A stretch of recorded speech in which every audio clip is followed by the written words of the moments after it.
quick little tip on your Ram 1500. This is a 2016. I've had the tick for, I don't know, 50,000 miles or more.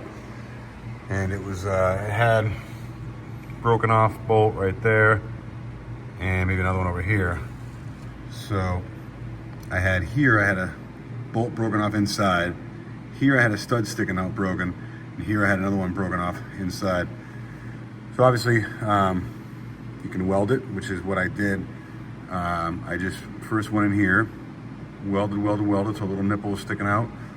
Then took a nut, put the nut on, welded it while it was hot. This was like hand tight. That came right out. This stud,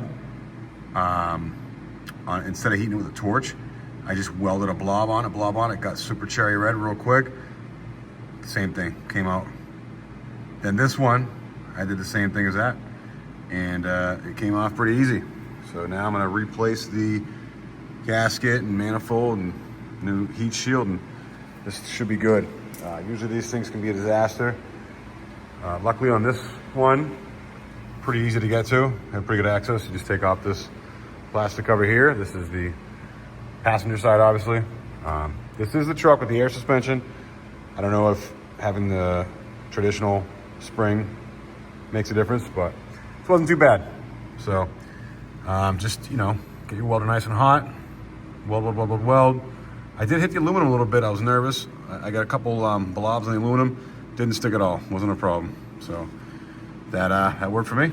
So give it a shot.